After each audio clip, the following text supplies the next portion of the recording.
Tennessee should absolutely be on upset alert against Kentucky. And if you know anything about Josh Heupel and certain types of games, you will know why they should be on upset alert against Kentucky. And I know that might make some heads explode, but only Philip Fulmer was unblemished against Kentucky. Let's not forget this.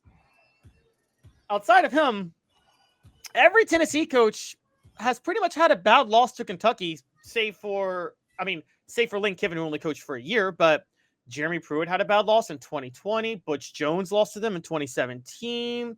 Derek Dooley lost to them in 2011 and was shocked that people were mad that he lost to Kentucky. Remember that? Johnny Majors had multiple losses to Kentucky. Going back to the days of Robert Nealon, guys, Tennessee missed out on 3 Rose Bowl trips and 3 perfect seasons because they tied Kentucky at the end of all 3 of those seasons during the Nealon days. I'm cold on all that reasoning and all that history. The most recent history is that Kentucky has just been Kentucky, which a lot of people refer to them as. Nathaniel says we're not losing to Kentucky. Sam says Kentucky may not win 3 games this year. Blind Squirrel Sports said, I think Caleb just wanted to rile y'all up with the Kentucky comment. Hot take, Caleb strikes again. Hot or cold, brought to you by City Heating and Air Conditioning.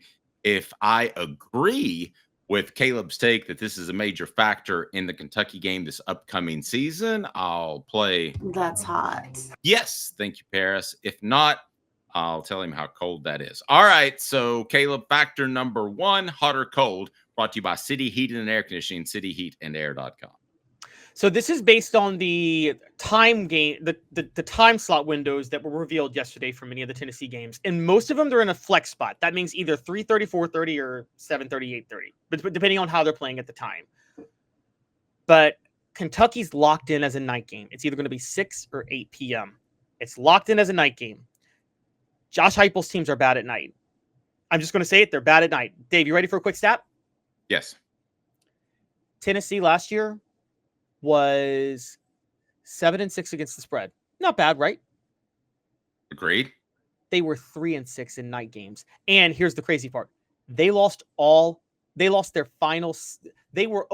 in their final 6 games against the spread in night games last year. Okay. Meaning the only time they covered were when they played overrated teams like Kent State and NC State at night.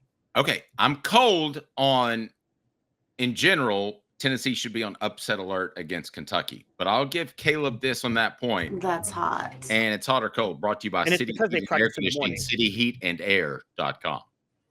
Hi, Mike Davis here with City Heating and Air, reminding you to always dare to compare.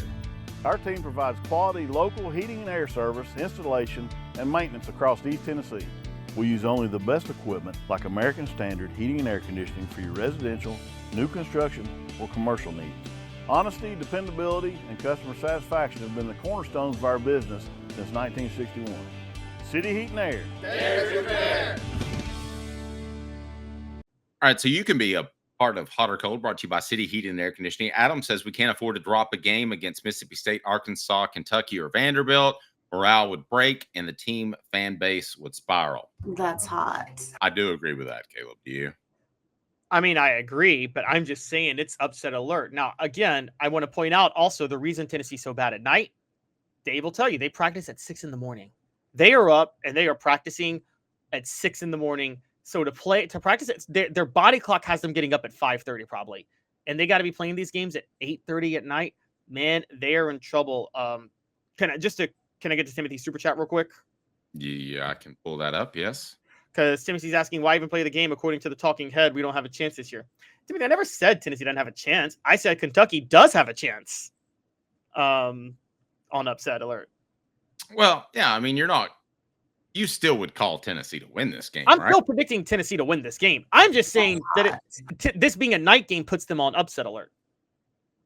That's hot. All right, another factor, it's on the road. Josh Heupel's team struggle on the road. They do struggle on the road. That's hot. They have, and this is because of so much of their offense is based on tempo and the quarterback doing things at the line of scrimmage. That's more difficult when you're on the road. And it's particularly more difficult when you're on the road at night. Guess what? The Columbia collapse, a night game on the road. The choke at the Swamp, a night game on the road. The Arkansas upset last year, a night game on the road. In all three cases, Tennessee faced a significantly inferior team, and in all three cases, they lost. You bring up some good points. I mean, I will give you that. I still, as a whole, don't see Tennessee being on upset alert. And this is a lame reason because Kentucky's just Kentucky. But one more factor, throw it out there. One more factor is the game is in late October. And in Lexington in late October, it's basically like cold Big Ten country at that point. And the cold weather could definitely be a factor for an offense that is designed the way Tennessee's does. Well, it could be. If so, then you got a major problem because there's a good chance you're going to have to play in a cold weather venue in the college football playoff. So if that's a factor, then you need to look long and hard at the offense you're running. And that means you need to look long and hard at the coach that's heading up your program. So make it a poll question. Should Tennessee be on upset alert against the Wildcats? And there you go. Dylan with a good comment. We are to Kentucky what Florida is to us in 2023. They had us beat until Sampson marched us down the field and scored in the fourth quarter. Let me throw a factor out there. There is a mental hangup with the Wildcats when it comes to beating Tennessee. Hot or cold, brought to you by City Heating and Air Conditioning. Do you agree, Caleb? Yes, I do. I think there's a mental hang up the same with Tennessee or Florida. And that's the one way I can steal man y'all's other side, because I'll tell you this. That's hot. Kentucky is the one exception to this Tennessee rule, believe it or not. And what I mean by that is Tennessee, in their 2 trips to Kentucky so far under Josh Heupel, in both instances, they played at Kentucky at night and they covered the spread. As a matter of fact, I think they were underdogs in both games, and they won both times, 2021 and 2023. So Kentucky is the one game that this doesn't necessarily apply. But that doesn't mean that the rules of how Tennessee struggles at night and struggles on the road won't apply when they face Kentucky this year. And look, guys, I'm going to point this out. Part of this, Dave, you have to point out, I mean, I'll add another element to this. What's going to be the mentality of Tennessee when they face Kentucky? They have Alabama the week before. They still have Georgia earlier in the year. What if they've already lost to Georgia and Alabama and they're going to visit Kentucky on October 25th? Do you think they're going to be motivated because they're still kind of in the playoff race, or do you think they're going to be like, it's over, we're done? Well, there are 2 different types of teams that can go to Lexington. One that's in the playoff hunt. And if that's the case, I'm not worried about Tennessee with an upset against Kentucky at all. If they're not, I mean, that's a different can of worms. And I think that's kind of hard to factor in there. Adam, nice enough to say, I'm with Dave. We can't be on upset alert against Kentucky. Surely we can lose any game, but the odds aren't any worse than Vandy or Arkansas. Would we have a way of pulling early point spreads? Not for Kentucky. Okay. I'm curious. How would you rank those 3 teams in terms of Tennessee would be the biggest favorite against? The Vanderbilt game's at home, the Arkansas game's at home. Vanderbilt's number 1. They're going to be the biggest favorite against Vanderbilt. Great. I can just tell you guys that up front. That's hot. Arkansas will be their second biggest favorite game. They will be the second biggest favorite against Arkansas. Kentucky will be third. I go back to what I said in just a second ago. I think it totally depends on the mindset of the team headed on.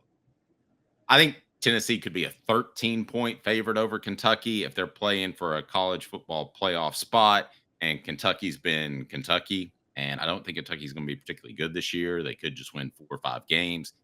And then if not, Tennessee might just be a 3-point favorite. Could you see it having that sort of bandwidth, so to speak, 10 points? Yes, I could. Now, let's look at Kentucky's schedule before they face Tennessee. Now, before they face Tennessee, they face Georgia. They go to Georgia, and then they host Texas. They're losing both of those games, right? Like, just throw them out the window. They're losing to Georgia and Texas. Yes. However, before that, they start the year against Toledo, Ole Miss, Eastern Michigan, and at South Carolina. Now, theoretically, that should be 2-2 because they would lose to Ole Miss and South Carolina. So theoretically, they should be 2-4 going to face Tennessee. But here's the problem: they get Ole Miss at home the second week of the season. They beat Ole Miss 2 years ago. You and I both know, Dave, that no matter what Lane Kiffin does at that program, he has a really, really, really bad habit of dropping games he shouldn't drop in certain situations.